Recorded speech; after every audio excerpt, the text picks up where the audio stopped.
The UFC is going through changes.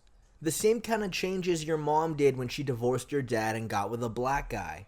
And what I mean by that is, you notice how a lot of UFC champions these days are strikers. Historically, wrestlers have dominated the UFC for a long time. The far majority of UFC champions were wrestlers. It's always been considered the best base for MMA. It was the undisputed best, by far. There was a point in time where if you were looking to get into MMA but you didn't wrestle, people would just tell you to give up. People would tell you there's no point in even trying, you're already too far behind. But if all those things are true, then how come, as we stand right now, only one UFC champion today actually comes from wrestling?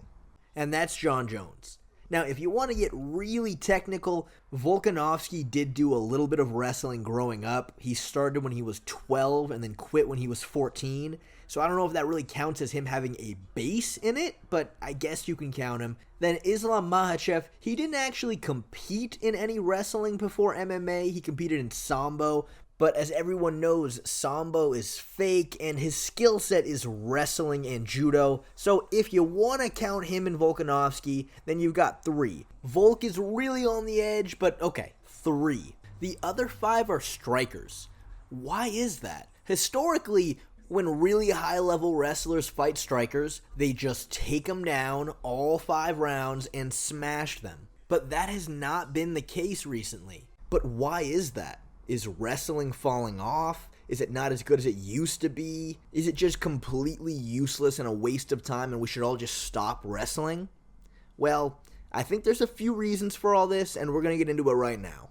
For starters, it's not because the level of wrestling isn't as high as it used to be. Far from it, I think it's actually higher than it's ever been. But that's not just true among the wrestlers, that's true across the board. Whenever you watch just pure wrestling at the highest level, the best of the best going against each other, it is very, very rare you ever see pins. Because the guys at the top are just too good. You're not getting them flat on their back. They're way too good at scrambling. Well, we are officially at a point where the same is true in MMA. Sure, Aljamain Sterling is a way better wrestler than Sean O'Malley is, and it is true that Sean was injured going into that fight, and he couldn't wrestle at all for 5 weeks leading up to the fight. But the fact of the matter is, Sean O'Malley has been wrestling for a very long time. This hasn't always been the case, but if you are training at a real MMA gym with a real coach and really high-level teammates, you are wrestling on a regular basis. And Sean O'Malley has been doing that for years and years and years now.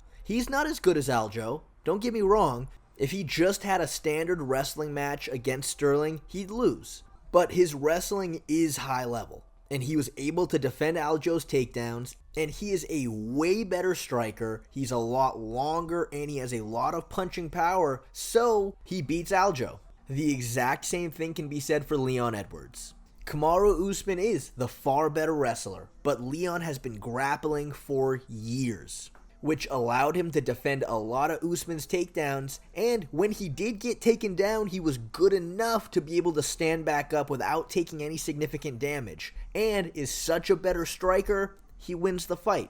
Even Alex Pereira, he out of all these examples probably has the least amount of grappling experience, but he still works really hard on his grappling. Glover puts him through the ringer. There are tons of videos online of Alex wrestling hard. And look, I'll be honest, I'm still nervous about Pereira fighting Ankalaev, but he has developed his grappling skills a lot. And just to mention quickly, another small factor in this whole conundrum is the fence. That's where the far majority of MMA grappling takes place, and when you're fighting someone who is a much better pure grappler than you, it's a bit of a mediator. Henry Cejudo was the far, far, far more experienced wrestler versus Aljamain Sterling, but because Sterling was better up against the cage, he won the fight. Islam Makhachev has been grappling since he was a little kid. Volkanovski did not, but against the fence, they have the exact same experience level. Of course, having a wrestling base does translate somewhat to cage wrestling, but for high-level strikers who never wrestled, grappling against the fence closes that gap just a little more.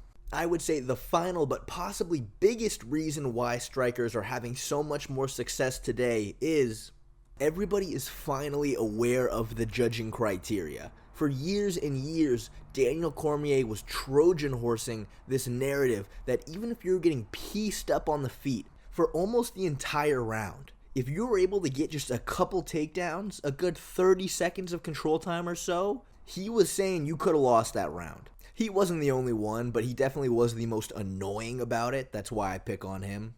But the judging criteria always said that damage trumps control time. Always. But this narrative stretched so far that not even the judges knew about it.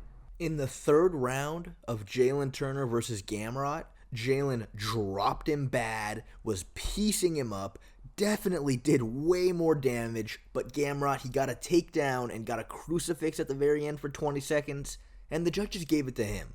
And look, a crucifix is a pretty dominant position, but not as damaging as getting sat down. But things are starting to change. Probably the most famous example was when Sean O'Malley fought Peter Yan. Now, if you think Peter Yan damaged Sean more than Sean damaged him, okay, that's fair. But immediately after the fight, everybody thought it was a massive robbery because Peter Yan got a few takedowns. But he did very little damage with them, and the judges awarded it the other way. So you combine the fact that control time isn't worth that much in terms of MMA scoring with the fact that guys at the very top are so good that it's really hard to keep them down, let alone damage them at all, and all of a sudden, wrestling isn't as much of a win condition as it used to be. But does all of this mean that wrestling in itself is less important? I mean, not at all. If you don't wrestle at a high level, you're never going to succeed in MMA. There's just no way. But as guys keep getting better and more well-rounded, what we're starting to see is really high-level strikers who have developed their wrestling to a really high level. We're seeing how dangerous of a combination that is. But MMA is always evolving and growing, and there's still so many variables. Colby Covington will be fighting Leon Edwards very soon, and while it seems to be a classic striker versus wrestler match, there's a lot more to it under the surface. Like we've already talked about this entire video, Leon Edwards is far more than just a striker. But at the same time, Colby Covington isn't just a wrestler. He uses really high-level wrestling. However, his main strength is how he weaponizes pace, how he's so good at gassing his opponent out. And he's not a bad striker himself. So each individual matchup, it's always dependent on all those little variables. But as we're starting to see right now, like I said, the striker who has spent years developing his wrestling may just be the best combo for MMA.